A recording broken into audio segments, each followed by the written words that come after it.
Nous allons lire la parole de Dieu. Tutasoma neno la Mungu. Nous sommes dans Daniel chapitre 2. Kitabu ya Danieli sura ya pili. Nous allons prendre les 32e versets jusqu'au 35e verset. Mstari wa 32 mpaka 35. La tête de cette statue était d'or pur, sa poitrine et ses bras étaient d'argent, son ventre et ses cuisses étaient d'airain, ses jambes de fer, ses pieds en partie de fer et en partie d'argile. Tu regardais lorsqu'une pierre se détacha, sans le secours d'aucune main, frappa les pieds de fer et d'argile de la statue et les mit en pièces. Alors les fers, l'argile, les reins, l'argent et l'or firent briser ensemble, et d'un verre comme la balle qui s'échappe d'une aire en été, le vent les emportant, et nulle trace n'en fit retrouver, mais la pierre qui avait frappé la statue devint une grande montagne et remplit toute la terre. Parole du Seigneur. Amen. Veuillez vous asseoir. Mtaikala.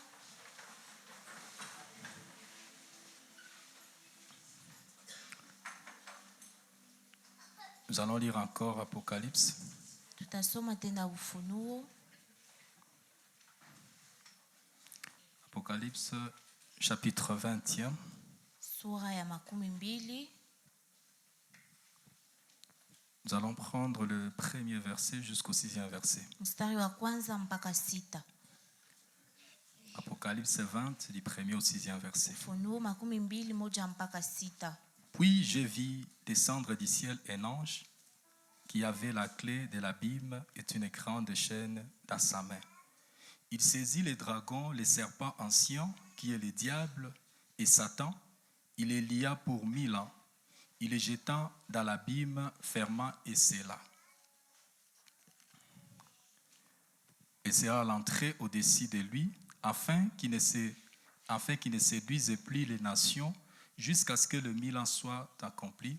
Après cela, il faut qu'il soit délié pour un peu de temps. Et je vis des trônes, et ceux qui s'y assirent fit donner le pouvoir de juger, et je vis des âmes de ceux qui avaient été décapités à cause du témoignage de Jésus, à cause de la parole de Dieu, et de ceux qui n'avaient pas adoré la bête, ni son image, et qui n'avaient pas reçu la marque sur leur front et sur leurs mains. Ils revinrent à la vie et ils régnèrent avec Christ pendant 1000 ans. Les autres morts ne revirent point à la vie jusqu'à ce que le 1000 ans soit accompli. C'est la première résurrection. Heureux et saints ceux qui ont part à la première résurrection. La seconde mort n'a point de pouvoir sur eux, mais ils seront sacrificateurs de Dieu et de Christ, et ils régneront avec lui pendant 1000 ans. Parole du Seigneur. Nous bénissons le Seigneur pour cette opportunité qu'il vient nous accorder encore ce matin. Merci aussi à l'ancien. Merci aussi pour ta présence ce matin en ces lieux. Que le Seigneur bénisse. Aujourd'hui, nous allons parler sur les royaumes millénaires. Ou les milléniums.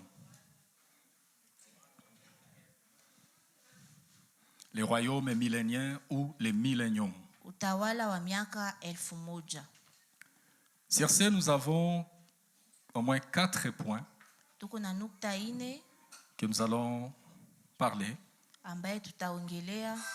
Le premier point, nous allons parler sur la définition des milléniums. Le deuxième point, nous allons parler sur les différentes pensées de quelques théologiens sur les milléniums.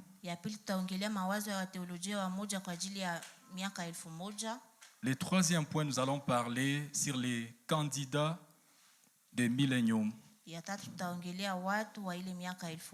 Ou les catégories de gens qui entreront dans le millénium.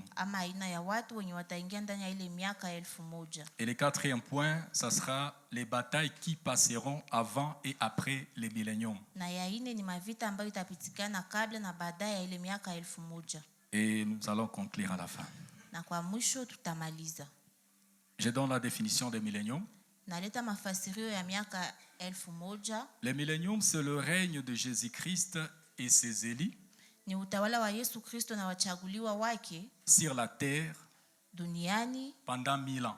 kwa miaka 1000. Le règne de Jésus-Christ Utawala wa Yesu Kristo et ses élus na watu ambaye alichagua sur la terre duniani pendant 1000 ans. kwa miaka 1000.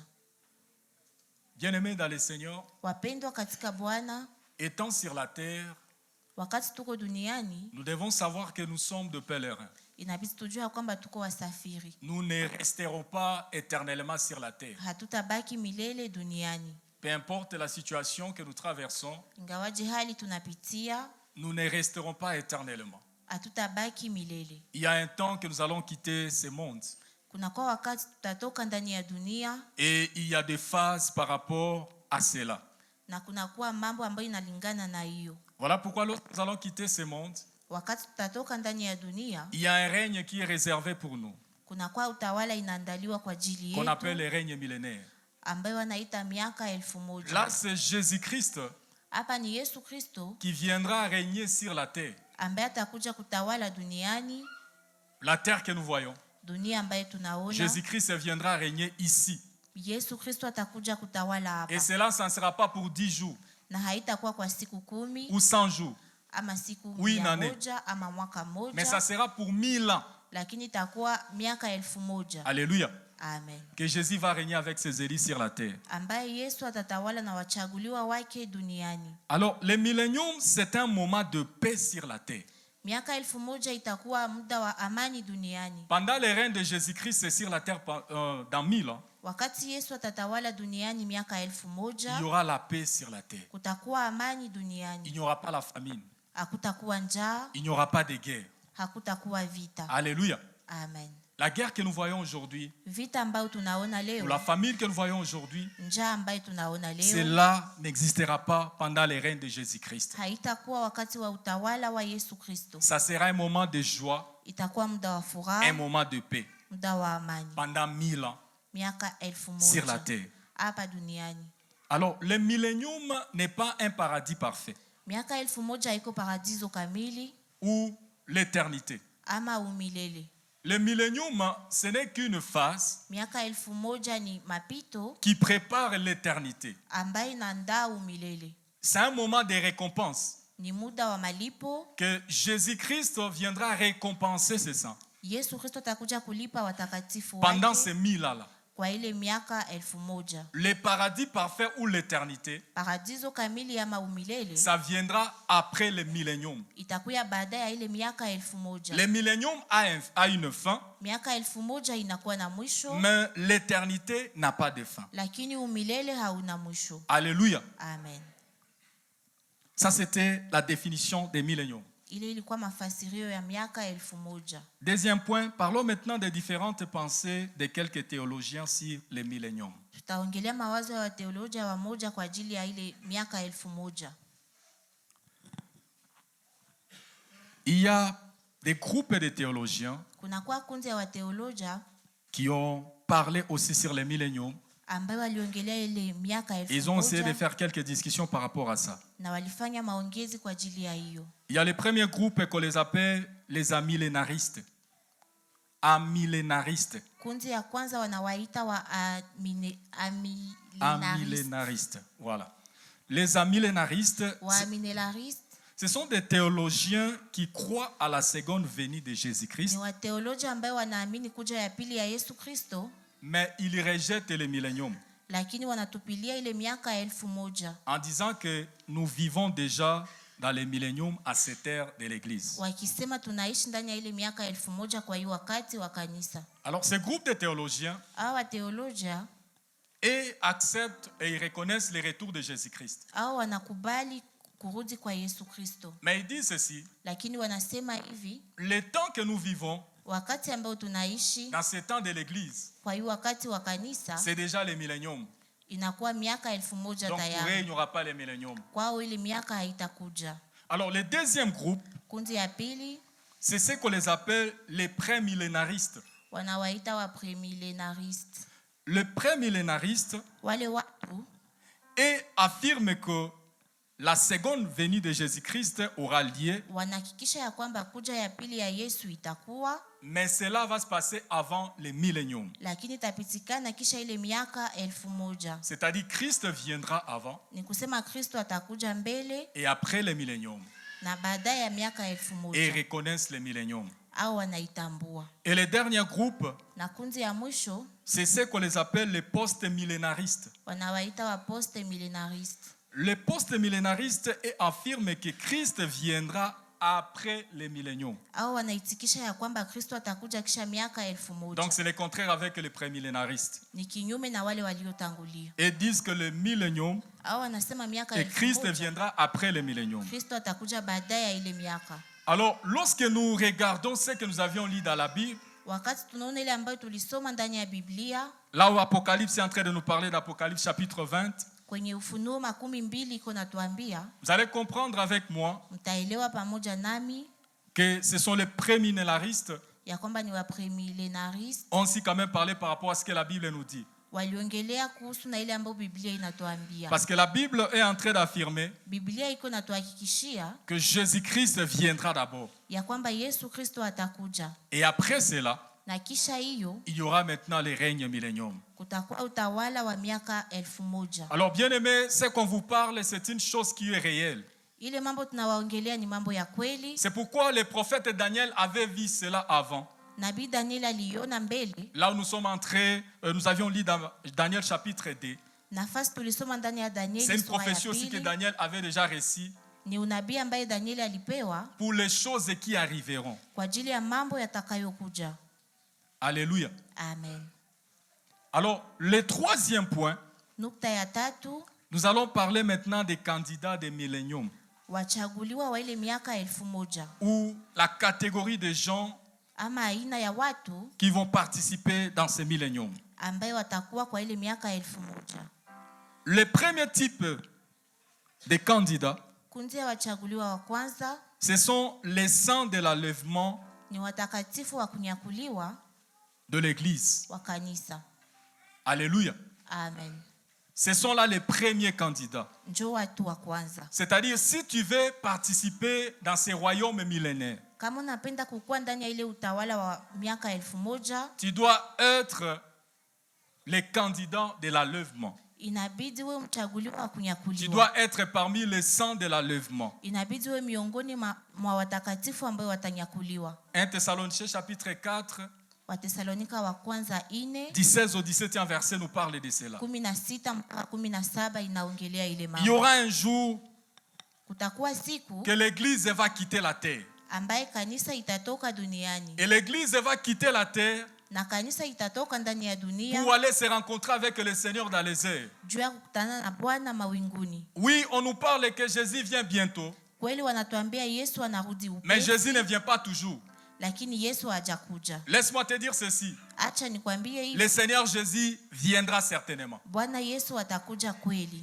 Que tu veux ou pas, Utake ama hapana, le Seigneur Jésus viendra. Yesu atakuja. Et la Bible nous dit, Na Biblia inatuambia lorsque le Seigneur Jésus viendra, wakati Bwana Yesu dans sa atakuja seconde venue, ndani ya kuja kwake kwa pili, il viendra de deux manières. atakuja kwa hali mbili. La première manière, il viendra comme époux Ya kwanza atakuja kama bwana harusi pour prendre son église. kwa ajili ya kuchukua kanisa lake, Et dans la deuxième manière, na ndani ya hali ya il pili viendra comme le lion atakuja kama simba pour combattre. kwa ajili ya kupigana. Alors, dans cette première phase, Ndani ya sehemu ya kwanza Jésus-Christ viendra comme époux. Yesu atakuja kama bwana C'est harusi. ce phénomène-là qu'on appelle l'enlèvement de l'église. Ile ndio wanaita kunyakuliwa kwa kanisa. Première phase, Kwa hiyo hali ya tout le kwanza monde ne verra pas le Seigneur. haiko kila mtu ndio atamuona Ce sont que Bwana. les saints-là de l'enlèvement Ni wale watakatifu wa qui kunyakuliwa verront le Seigneur ndio watamuona et ça sera Bwana dans les airs. na itakuwa hewani. Ça, c'est le premier type Ile ni hali ya kwanza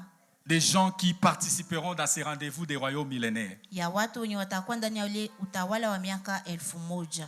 Alors, bien-aimé dans le Seigneur, Wapendwa katika Bwana, tu as toute obligation unakuwa na shurti de marcher dans la crainte de Dieu. ya kutembea ndani ya woga wa Tu as Mungu. toute obligation Unakuwa na shurti d'abandonner la vie du péché. ya kuacha maisha ya dhambi. Parce que si tu n'abandonnes pas la vie que tu mènes aujourd'hui, Kama hauache maisha uko naishi nous leo, ne savons pas les jours où la trompette va sonner. hatujui siku gani tarumbeta italia. Ça peut sonner demain, Itaweza kuwa ça peut kesho, sonner après-demain. itaweza kuwa kesho yake. Mais le problème est que le Seigneur te trouve, tu es prêt ou prête. Lakini inabidi Bwana akukute tayari. Si tu n'es pas prêt, Kama hauko tayari, tu vas rester. utabaki. Et les autres Na wengine iront se rencontrer avec le Seigneur dans les airs. wataenda kutana na Bwana hewani. Le deuxième type, Aina ya pili ce sont les martyrs de la grande tribulation. ni watu waliokufa ndani ya ziki kubwa. Les martyrs de la grande tribulation, Watu waliokufa ndani ya ziki kubwa c'est la deuxième catégorie des gens qui participeront aussi au millénium. ni aina ya pili ya watu wenye wataishi wakati ya utawala wa miaka 1000. Les martyrs de la grande tribulation, Watu waliokufa wakati wa ziki kubwa ce sont les gens qui vont rester après l'enlèvement. ni wale watabaki kisha kunyakuliwa. Parce que tout le monde n'ira pas se rencontrer avec le Seigneur. Kila mtu hataenda kutana na Bwana. Il y a des chrétiens qui sont ici. Kuna kwa Wakristo hapa Ils écoutent le message de Dieu. anasikia ujumbe wa Mungu, On le prêche. wanamuhubiri. Abandonne le vol. Acha bwizi, Abandonne les mensonges. acha uongo, Abandonne la sorcellerie. acha uchawi, Ils ne veulent plus se repentir. hawataki kutubu. Mais ils écoutent quand même la parole. Lakini anasikiliza neno. Alors ce sont les gens là qui vont rester. Ni wale watu ambao watabaki. Et les gens là, lorsqu'ils vont rester, Na wakati watabaki, c'est par après maintenant, ils en tiendront compte que baadaye ndio watagundua ya kwamba nous sommes restés tulibaki. parce qu'ils verront Kwa sababu que les wataona gens qui étaient ensemble avec ya eux kwamba watu wenye walikuwa pamoja nao ne sont plus. hawako tena. Alors si le jour là, ça va nous trouver à l'église, Kama ile siku itatukuta kanisani, ça sera une bonne chose. itakuwa jambo On njema. voit les gens qui seront enlevés Tuone watu wenye watanyakuliwa et ceux là qui vont rester. na wale ambao watabaki. Maintenant, on verra comment est-ce que vous allez continuer avec les cultes. Tutaona namna gani mtaendelesha na ibada. Amen. Amen. Les candidats des martyrs de la grande tribulation, Wapiganaji wakuu wa ziki kubwa, qu'est-ce qui va se passer? nini ambayo itapitikana? Après l'enlèvement de l'église, Kisha kunyakuliwa kwa kanisa, il y aura l'ouverture de l'antichrist.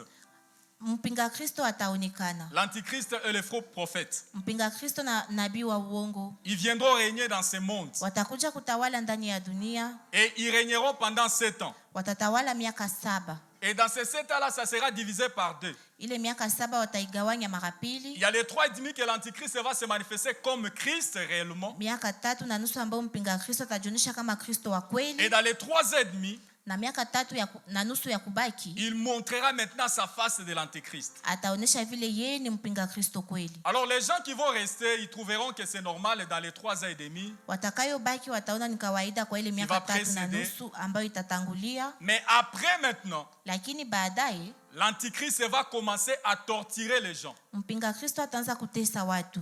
L'antichrist va commencer à tuer aussi d'autres personnes. Mpinga Kristo ataanza kuua watu wengine, Même si pendant ce moment-là, hata kama kwa hiyo ça ne wakati sera pas facile haitakuwa de rahisi continuer à vivre.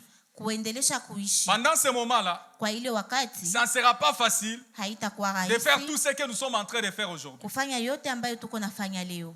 Aujourd'hui, tu as la facilité de faire tout.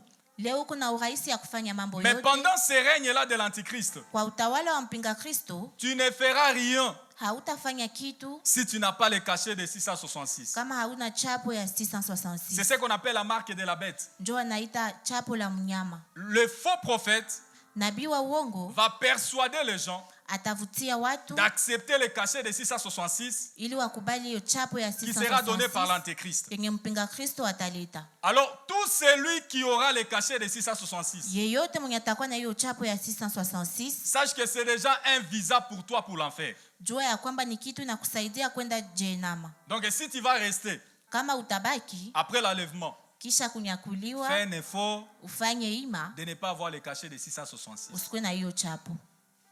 Parce que si tu obtiens déjà ce cachet, Ukaipokea c'est déjà un visa pour toi pour l'enfer. ni kitu itakusaidia kwenda jehanamu.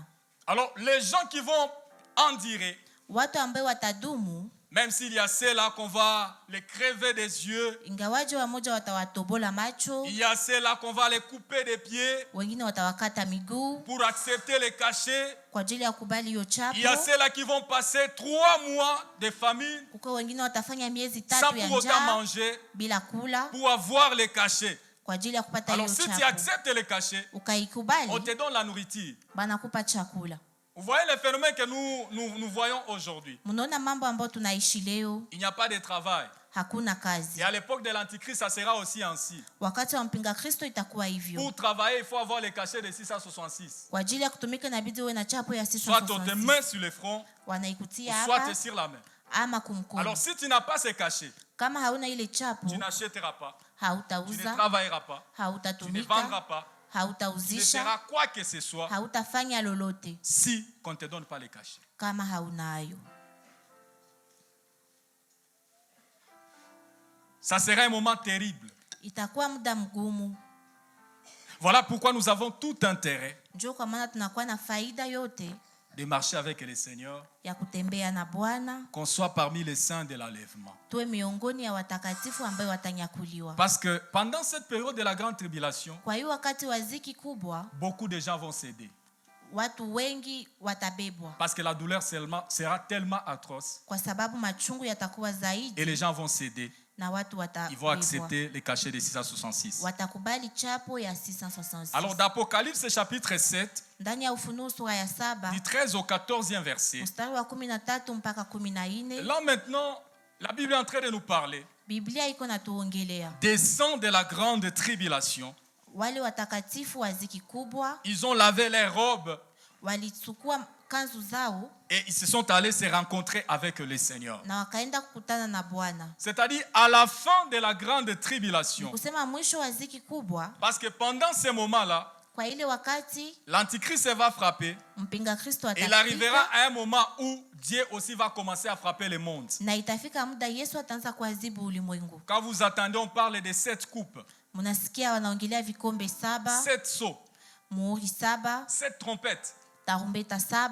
Ce sont des frappes de Dieu Ni pigo za Mungu qui va frapper le monde ambaye atazitia juu ya ulimwengu. pendant ce moment-là de la grande tribulation. Kwa hiyo wakati wa ziki kubwa, Et beaucoup de gens vont mourir watu wengi avec watafariki les frappes de Dieu. na pigo za Et il y a Mungu. d'autres qui vont continuer aussi à résister. Wengine watadumu, Que ce soit les gens qui auront les cachets. iwe watu watakuwa na chapo Et même ceux-là qui n'auront pas les cachets. na hata wale hawatakuwa nayo, Ils subiront tous la frappe de Dieu. wote watapitia pigo la Mungu. Et s'il y a à mourir, il y a ceux-là qui vont mourir. Na ikibidi watu wakufe kwa wale ambao Et ceux-là qui vont watakufa continuer à vivre. na wale ambao wataendelesha kuishi. Alors après cela, Kisha hiyo c'est là maintenant, il y aura aussi des saints de la grande tribulation. ndio kutakuwa watakatifu wa ziki Ceux-là kubwa, qui n'accepteront pas les cachets de 666. wale ambao watakubali chapo ya 666. Lorsque le Seigneur viendra, Wakati Bwana atakuja, les saints-là de la grande tribulation wale watakatifu wa ziki kubwa vont se rencontrer aussi avec le Seigneur watakutana na Bwana pour aller dans les royaumes millénaires. kwa ajili ya kuenda ndani ya utawala wa miaka 1000. Alléluia. Amen. Parlons maintenant du 4e point, Tuongelee nukta ya 4, qui est les batailles qui passeront avant et après les milléniums. mavita ambazo zitakuwa mbele na nyuma ya miaka 1000. Bien-aimés dans le Seigneur, Wapendwa katika Bwana, nous devons craindre Dieu inabidi tumuogope Mungu et mener une vie de sainteté. na tuishi maisha ya utakaso. Parce que les choses que nous sommes en train de vous prêcher aujourd'hui, Mambo ambayo tuko na wahubiri leo, il est vrai, vous croyez que c'est comme une histoire seulement qu'on est en train de relater. kweli mnaiona kama hadithi ambayo wako naeleza, Ce sont des choses qui sont vraies. ni mambo ya kweli Et vous les verrez, na mtaiona. vous qui resterez. Le 4e, c'est les batailles qui passeront avant et après les milléniums. Nukta ya 4 ni vita ambazo zitapita mbele na baada ya miaka 1000. La première bataille, Vita ya kwanza c'est ce qu'on appelle la bataille d'Armageddon. wanaita vita ya Armageddon. La bataille d'Armageddon. Vita ya Armageddon C'est une bataille qui viendra ni vita ambayo itakuja avant les milléniums. kabla ya miaka 1000. Donc la bataille d'Armageddon Vita ya Armageddon précédera le millénium. itatangulia miaka 1000. C'est quoi cette bataille? Na ile vita ni nini? C'est une bataille Ni que vita. l'Antichrist va rassembler toute l'armée de la nation, Mpinga Kristo atakusanya jeshi zote za ulimwengu. c'est-à-dire des grandes puissances. Ni kusema jeshi za nguvu Ils seront rassemblés par l'Antichrist. zitakusanywa na mpinga Kristo, Et cela va se passer à la fin de la grande tribulation na itapitikana mwisho ya ziki kubwa pour combattre Israël. kwa ajili ya kupiganisha Israeli. C'est ce qu'on appelle la guerre d'Armageddon. Ndio anaita vita ya Armageddon. À la fin de la grande tribulation, Kisha ziki kubwa, l'Antichrist va réunir toutes les armées sur la terre. mpinga Kristo atakusanyisha jeshi Des zote grandes za dunia, puissances. za mainchi za nguvu. Il y a des armées là qui seront derrière l'Antichrist. Kutakuwa zile majeshi zitakuwa nyuma ya mpinga Il Kristo, va rassembler cette armée atazikusanya pour aller maintenant combattre l'Israël. kwa ajili ya kwenda kupiganisha Israeli. L'Israël que vous voyez aujourd'hui, Israeli ambaye mnaona leo c'est un peuple béni par Dieu. ni taifa iliyobarikiwa Et na ça va Mungu. arriver à un moment où Itafikia muda ambaye l'Antichrist va chercher maintenant à combattre ce pays d'Israël. mpinga Kristo atatafuta kupiganisha hiyo Et nchi, c'est cette bataille qu'on appelle la bataille d'Armageddon. na ile ndio wanaita vita ya Armageddon. Cette bataille, ça se passera dans une vallée qu'on appelle la vallée de Megiddo.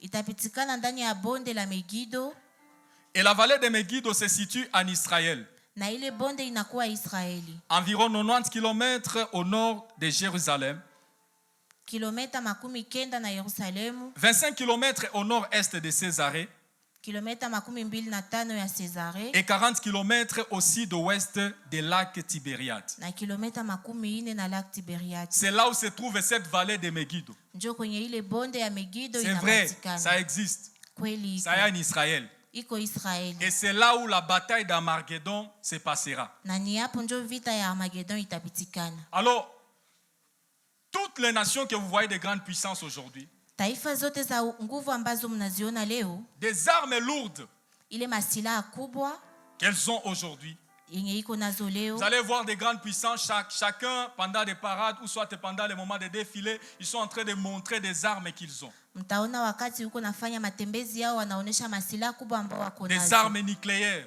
maarme nucléaire, Et il y a même une arme à Russie qu'on appelle ça Satan 2. na kuna kwa silaha moja ya kule Rusia ambao wanaita shetani wa pili. Alors, tous ces armements-là, Ile masilaha zote, il y a aussi des armements kuna kwa masilaha qui vile feront partie de la bataille d'Armageddon. zenye zitatumikishwa wakati wa vita ya Armageddon. Que l'Antichrist va influencer ces grandes puissances-là Mpinga Kristo ataongoza ile mauwezo yote kubwa pour aller combattre maintenant l'Israël. kwa ajili ya kupiganisha Israeli. Alors vous allez lire ça d'Apocalypse chapitre 16, Mtaisoma ndani ya Ufunuo sura ya le 16 16e verset. mstari wa 16. Apocalypse chapitre 19, Ufunuo 19 du 19 au 21e verset. 19 mpaka 21. Amen. Amen. Ici c'est la bataille d'Armageddon qu'on est en train de nous parler. Hapa ni vita ya Armageddon ndio iko naongelea. Lorsque l'Antichrist va réunir ces armées-là, Wakati mpinga Kristo atakusanya zile jeshi, ils vont combattre maintenant Israël dans la vallée de Megiddo. watapiganisha Israeli ndani ya bonde la Megido. Alors l'Israël est lui qui a l'habitude de vaincre. Israeli ambayo inakuwa na zoezi ya kushinda, Les jours-là, il ne vaincra pas. ile siku watashindwa. Alléluia. Amen. C'est l'armée de l'Antichrist qui prendra le dessus sur Israël. Jeshi ya mpinga Kristo ndio itashinda jeshi la Israeli. Alors Israël Israeli crieront maintenant vers le Seigneur. watamlalamikia Bwana, Et là maintenant, na hapo Jésus-Christ Yesu Kristo viendra maintenant dans cette phase-là qu'on avait parlé, où Jésus-Christ viendra comme le lion. hapo ndio atakuja kama simba. Jésus-Christ viendra maintenant comme le lion. Yesu Kristo atakuja kama Et simba il va descendre. na atashuka. La Bible est en train de nous parler de ça dans Zacharie chapitre 14, du 3 au 4e verset. Biblia iko naiongelea ndani ya kitabu ya Zakaria 14:3 mpaka 4. La Bible nous dit ceci. Biblia inasema hivi, Le Seigneur Jésus viendra maintenant par les airs. Yesu Kristo atakuja Et là maintenant, ses deux pieds toucheront la terre. na hapo miguu yake mbili itagusa dunia. Et il posera ses deux pieds sur les mots qu'on appelle les mots olivier. Ataitia yulu ya mlima wa Mizeituni. Et la Bible nous dit, le mot olivier se fendra par deux. Biblia inasema mlima wa Mizeituni utagabulika mara pili. Il y a un jour que j'étais en train de suivre les documentaires Kuko siku nilikuwa nafata mafilamu za pour utafiti l'Israël. ambapo Israeli Et on a montré ces mots olivier là. Na walionyesha hiyo mlima wa Là où le Mizeituni Seigneur Jésus viendra poser ses deux pieds. kwenye Bwana atatia miguu yake. Au milieu de ces monts Olivier, Katikati ya mlima wa Mizeituni ça commence à créer déjà des fissures, inaanza kutia des maficho. petites fissures. Inaanza kupasuka Et kidogo. la Bible nous dit, Na Biblia lorsque inatuambia le Seigneur viendra, wakati Yesu atakuja il posera ses deux pieds sur ces monts Olivier. atatia miguu yake juu ya mlima wa Et le Mizeituni mont Olivier va se fondre en deux. na utagawanyika mara pili. C'est-à-dire ça va se séparer. Ni kusema itaachana. Et là, le Seigneur Jésus descendra avec son armée. Na hapo Bwana Yesu atashuka na jeshi Et les lake saints de l'enlèvement, na watakatifu wa ils kunyakuliwa descendront ensemble avec le Seigneur Jésus watashuka pamoja na Bwana Yesu pour aller combattre maintenant à la place d'Israël. kwa ajili ya kupigana kwa ajili ya Israeli. Alléluia. Amen.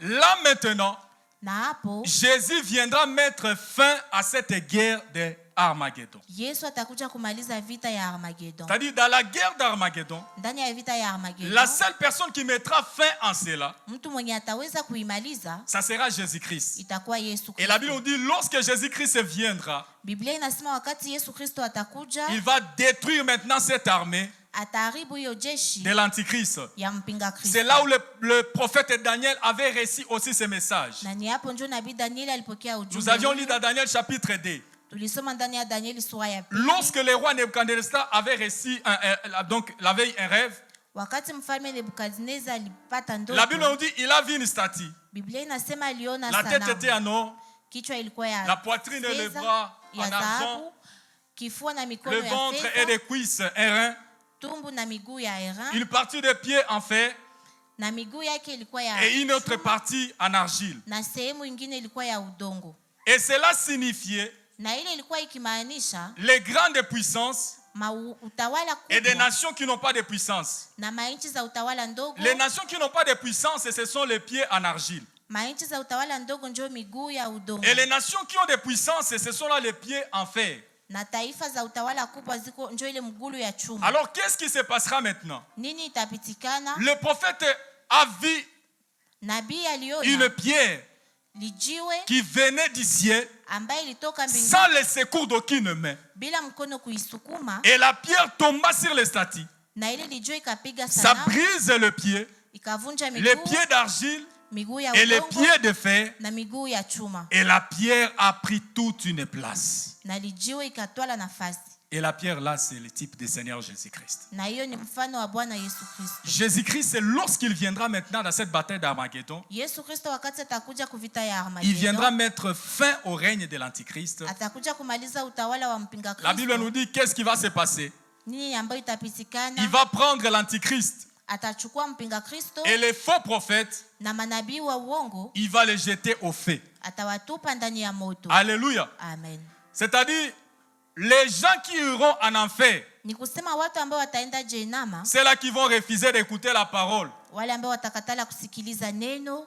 Toi qui es là, Wewe mwenye tu ne uko veux pas hapa, abandonner ta vie là de péché. haupenzi kuacha maisha yako ya dhambi. L'Antichrist et les faux prophètes vont vous précéder. Mpinga Kristo na wanabii wa uongo watawatangulia. Comme Jésus dit, Vile Yesu anasema il va aller préparer pour lui une place. ataenda kuandaa makao. Et vous aussi, Nanyi pia qui resteront, ambaye mtabaki, qui auront ces cachets là de 666. ambaye mtapata chapo la 666.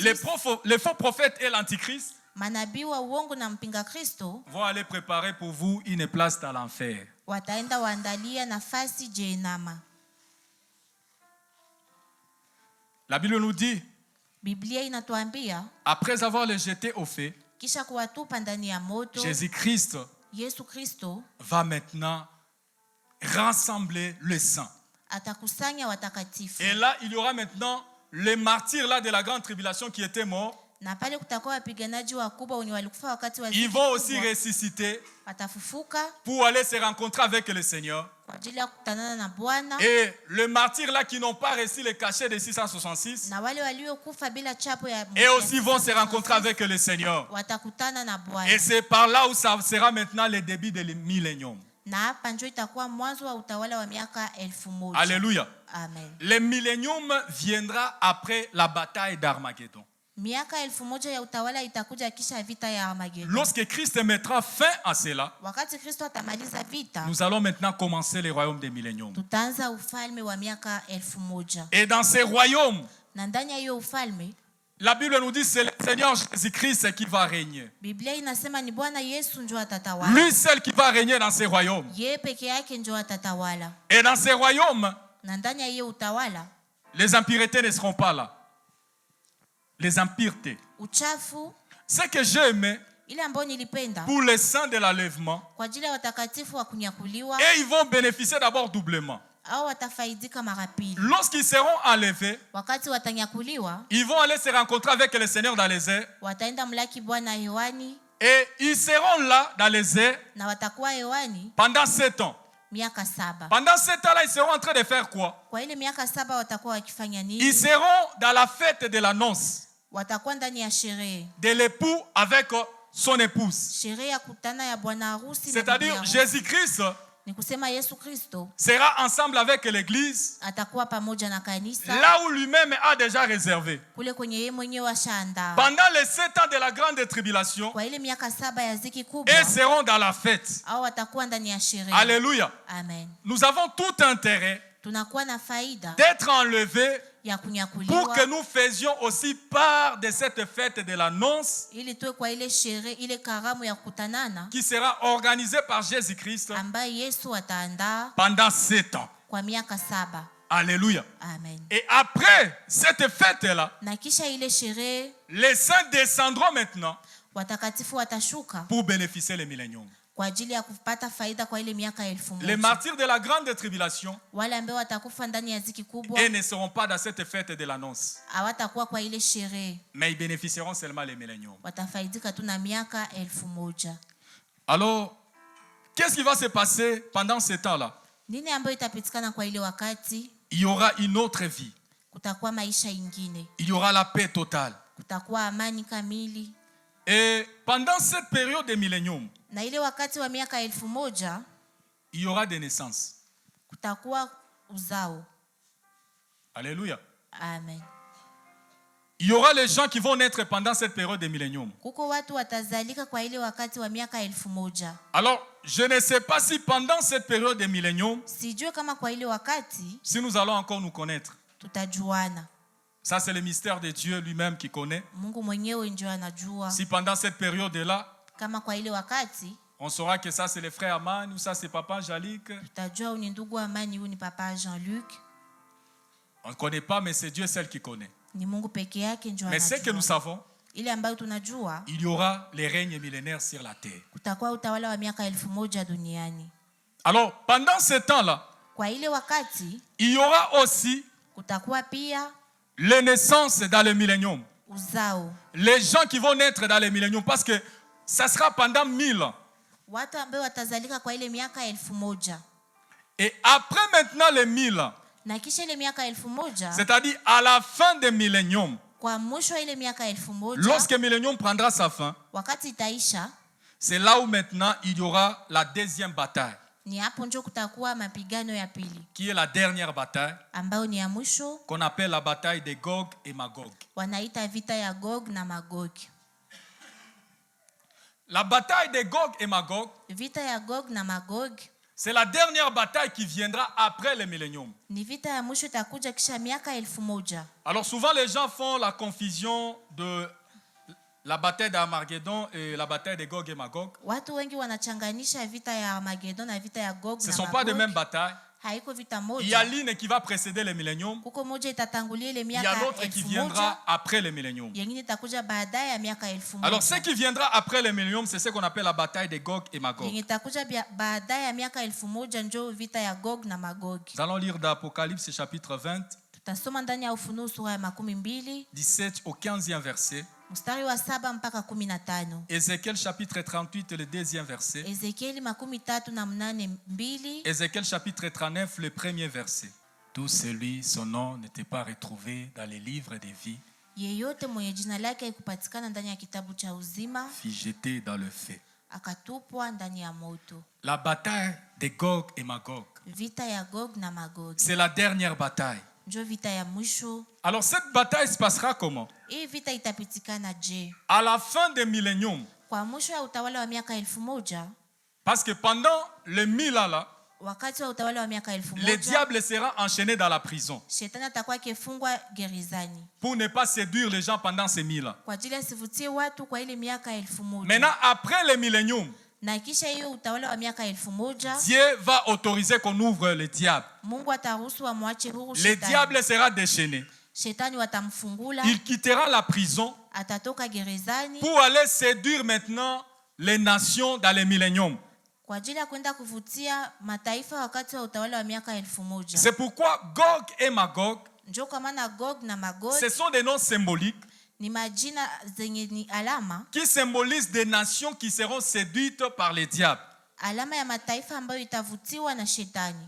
C'est-à-dire, dans les milléniums, Ni kusema ndani ya utawala wa miaka c'est pourquoi je 1000. vous ai dit qu'il y aura des naissances. Njo kama niliwaambia kutakuwa uzao. Alors, il y a les gens qui seront nés dans les milléniums. Wale watu watazaliwa wakati wa ile miaka 1000, Il y a ceux-là na kuna kuwa que wale Dieu les laissera les choix. ambaye Mungu atawaachia chaguo. Comme Dieu nous laisse toujours les choix. Vile Mungu anatuachia chaguo, Et les gens là aussi, na wale watu pia Dieu les donnera les choix de choisir. Mungu atawaacha wachague, Soit t'es Dieu, ama Mungu soit t'es le diable. ama shetani. Alors, il y a une grande nation, une grande partie des nations. Na kuna kwa sehemu kubwa ya taifa, C'est-à-dire, les gens là seront nombreux. wale watu watakuwa Parce que la wengi. Bible nous dit qu'on ne saura même pas compter comme les sables de la mer. Biblia inasema tutajua kuwahesabu kama vile mchanga ya bahari. Beaucoup seront séduits par les diables. Wengi watavutwa na shetani Lorsque le diable sera délié dans sa prison, wakati watamfungula kutoka gerezani. il viendra séduire une partie de ces gens-là. Atakuja kuvutia sehemu moja ya wale watu. Alors tu vas te poser la question, est-ce que les saints de l'enlèvement et les martyrs là de la grande tribulation, eux aussi seront séduits par les diables? Utajiswali, je, wale walionyakuliwa na wale wenye walishinda ziki kubwa watakuwa miongoni ya wale watu? Alléluia. Amen. Tous les gens Watu wote ou tous les saints de l'enlèvement watakatifu wote wa kunyakuliwa et les martyrs de la grande tribulation na wale washindi wa ziki kubwa qui seront dans les milléniums watakuwa ndani ya utawala wa miaka 1000, et ne seront pas séduits par les diables. au watavutwa na shetani. Alléluia. Amen. C'est-à-dire, dès que toi tu te retrouves déjà dans les milléniums, Ni kusema wakati huo unapatikana ndani ya utawala wa miaka les 1000, saints de l'enlèvement et de la grande tribulation, watakatifu wa kunyakuliwa na Ils ne washindi seront wa pas ziki séduits. kubwa hawatavutwa. les gens qui seront séduits, Wale ambao watavutwa ce sont les gens-là qui seront nés pendant ces moments-là de 1000 ans. ni watu wenye watazalika wakati wa utawala wa miaka Et 1000. c'est là où il y aura maintenant cette nation-là, Na ni hapo ndio kutakuwa hiyo qu'on taifa appelle des Gog et Magog. yenye wanaita Gog na Magog. Alors le diable va les séduire Shetani atawavutia et ils chercheront maintenant na watatafuta sasa comment attaquer les saints namna gani kupiganisha de la watakatifu grande tribulation wa ziki kubwa et les saints de l'enlèvement na wale watakatifu wa pour les kunyakuliwa combattre. kwa ajili ya Et kuwapiganisha. là maintenant, Dieu viendra. Na ni hapo Mungu La atakuja. Bible nous dit, Biblia inatuambia par le souffle de feu, kupitia kupumua moto Dieu éliminera toute cette nation-là. Mungu atamaliza ile taifa yote. Toutes les nations qui seront séduites par les diables, Taifa zote ambazo zitavutwa na shetani ils seront éliminés par les feux. zitamalizika na moto. Et il prendra maintenant le diable Na ni hapo atachukua shetani et le jettera au feu. na atamtupa ndani ya moto. Alléluia. Amen. Le diable rejoindra l'antichrist et les faux prophètes après. Shetani atakuta mpinga Kristo na manabii wa uongo baadaye. Alors après cela, Kisha hiyo il y aura maintenant la fin de cette guerre. itakuwa mwisho wa vita. Et après la fin de cette guerre, Na kisha vita kuisha, c'est là où viendra maintenant le jugement des trônes blancs. na hapo ndio kutakuwa hukumu wa kiti cha enzi nyeupe. Et la Bible nous dit, Na Biblia inatuambia tous les morts maintenant seront ressuscités. wale wote waliokufa watafufuka, Même ceux-là qui sont morts dans le péché hata wale waliokufa ndani ya seront dhambi ressuscités, ces morts-là, watafufuka pour passer maintenant au jugement. kwa ajili ya kupita kwa hukumu. Et le jugement, Na hukumu ça sera pour tous les gens-là itakuwa kwa ajili ya wale watu wote qui ont reçu le cachet de 666. ambao walipokea chapo ya Les 666, gens qui étaient morts avant, wale ambao walikufa mbele, pas dans le Seigneur, hapana ndani ya mais les Bwana, morts en dehors du Seigneur, alikufa nje ya Bwana, ils passeront tous wote watapita devant le trône blanc kwa ile kiti pour le nyeupe jugement. kwa ajili ya hukumu. Et après le jugement, Na kisha hukumu, la Bible nous dit, Biblia il y a inatuambia ceux-là, leurs noms se retrouveront dans le livre de vie. kunakuwa wale jina zao zitapatikana ndani ya kitabu ya uzima, Et il y a ceux-là aussi, leur nom ne se retrouvera pas. na wale ambao jina zao hazitakuwa, Et ceux-là, leur nom ne se retrouvera pas dans le livre de vie. na benye majina itakuwa ndani ya kitabu ya uzima Ils seront jetés dans les temps des faits. watatupwa ndani ya moto. Alors, tant que tu es dans ce monde, Wakati ungali duniani, fais un effort ufanye ima de marcher avec le Seigneur, ya kutembea na Bwana, de vivre une vie de la ya sanctification, kuishi maisha ya utakaso, afin que ton nom ili jina lako soit écrit dans les livres de vie. liandikwe ndani ya kitabu cha uzima. Et tous les gens, leurs noms se retrouveront dans les livres de vie. Wale watu wote jina zao zitakuwa ndani ya kitabu cha uzima, Ils iront maintenant dans l'éternité, wataenda ndani ya dans le umilele, paradis parfait. ndani ya paradiso kamili. Là, dans l'éternité, Ndani ya umilele il n'y a pas de limite.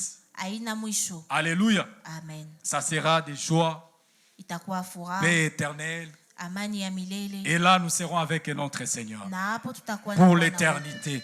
milele. Alors que le Seigneur t'aide Bwana et que akusaidie tu ne puisses pas rater ces rendez-vous. usikose hiyo kusanyiko. La Bible nous dit Biblia inatuambia que sert-il à un homme inakuwa na faida gani kwa mtu de gagner tout ce monde kupata dunia nzima et de perdre son âme? na kupoteza nafsi yake. Ton âme est très importante devant Dieu. Nafsi yako ni ya thamani zaidi mbele za Mungu. Fais un effort Ufanye ima de ne pas perdre ton âme. usipoteze nafsi yako. Bien-aimé dans le Seigneur, Wapendwa katika Bwana, accepte de souffrir sur la terre. kubali kuteseka duniani, Accepte de mener cette vie que tu mènes kubali kuishi maisha à ambayo cause du unaishi Seigneur. kwa ajili ya Bwana. Alléluia. Amen. Ma sœur, ne cède pas. Dada, Accepte de usijiachilie, ne pas céder ukubali pour kutokujipana, que le jour-là, ili ile siku que ton nom ne puisse pas manquer dans les livres de vie. jina lako isikose ndani ya kitabu ya Accepte de uzima. manquer de l'argent aujourd'hui. Kubali kukosa pesa leo, Ne volez pas usiibe, pour que le jour-là, ton nom soit inscrit dans les livres de ili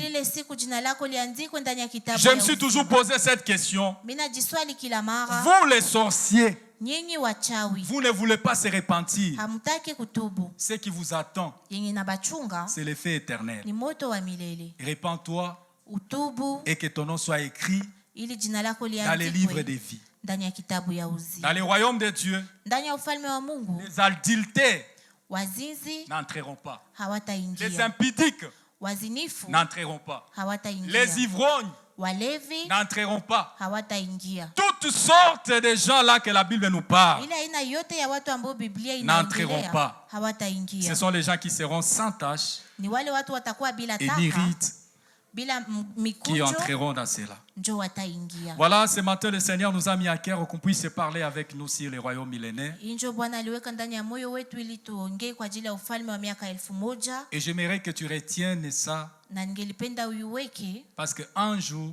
kwa sababu siku moja tu te souviendras de ça. utaikumbuka. Qu'on a parlé des batailles des milléniums qui viendront avant et après les milléniums. Tuliongelea vita ya mbele na baadaye ya utawala wa miaka 1000. Retiens cela. Uiweke. Ma prière est que Ombi langu ni ya kwamba Dieu nous fasse grâce, Mungu atuneemishe nous tous comme nous sommes ici, sote vile tuko hapa, et que nos noms jina zetu soient inscrits dans les livres des vies. ziandikwe ndani ya kitabu ya uzima. Que le Seigneur vous bénisse. Bwana awabariki. Nous allons prier. Tutaomba. J'aime toujours ces chants. Napenda wimbo huyu, Des chantres vont nous aider. waimbaji watatusaidia.